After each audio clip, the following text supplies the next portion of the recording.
ঈদকে কেন্দ্র করেই বিগত কয়েক বছর ধরে চলছে বাংলাদেশের চলচ্চিত্র বাণিজ্য। এবছরও ঈদে মুক্তির অপেক্ষায় অর্ধ ডজন সিনেমা। তবে সামাজিক নিরাপত্তা না মিললে দর্শক সংকটে পড়তে পারে হলগুলো। হল মালিকরা জানিয়েছেন, এবারের ঈদে সবথেকে কম সংখ্যক প্রেক্ষাগৃহে মুক্তি পাবে ঈদের সিনেমা। সুমনা সুমির প্রতিবেদন। মানুষের বিনোদনের অন্যতম মাধ্যম সিনেমা। একসময় বাংলাদেশে সিনেমা হলের সংখ্যা ছিল ১৫০০-এরও বেশি। কালের পরিক্রমায় কমেছে সিনেমা হলের সংখ্যা। হল মালিকেরা ও প্রযোজকেরা বলছেন, এবারের ঈদে সবচেয়ে কম সংখ্যক প্রেক্ষাগৃহে প্রদর্শিত হবে ঈদের সিনেমা, যা বাংলা চলচ্চিত্রের ইতিহাসে সবচেয়ে কম। অনেক কম, এত কম যে বলার মতো না। একদিকে প্রেক্ষাগৃহের সংখ্যা কম, অন্যদিকে সান্ধ্যকালীন শোগুলোতে দর্শক না আসার শঙ্কা।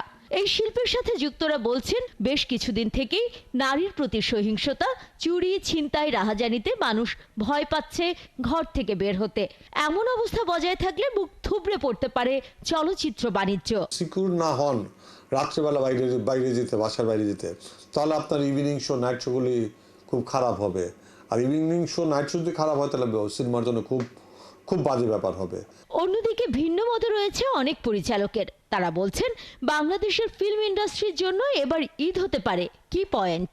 মন ফুরফুরা থাকে, এটা হচ্ছে একটা লিটমাস টেস্ট। এই লিটমাস টেস্টে যদি আমরা উতরে যেতে পারি, মানুষ যদি হলমুখী হয়, মানুষ যদি তার সময় থেকে ওয়েব সিরিজ দেখার জন্য সময় বের করে, তাহলে আমার মনে হয় যে একটা বিগ লিপ হবে, একটা বড় জাম্প হবে। তো যেহেতু গত বছর আমাদের ফিল্ম শুটিংয়ে যেতে পারিনি দেশের পরিস্থিতির কারণে, আসলে একটু তো সমস্যা হচ্ছে। সেটা হয়তো সময়ে একসাথে তো সব আমরা ভালো বলতে পারি না, মানে সব একসাথে ঠিক হয়ে যাবে। আমার যারা দর্শক, তারা তো অবশ্য খুঁজে খুঁজে চয়নিকা চৌধুরী নাটক কি এসছে দেখবে।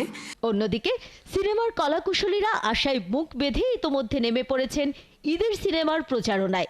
তারা বলছেন, সব শঙ্কা কেটে গিয়ে দর্শক পরিবার নিয়েই হলে ফিরবে।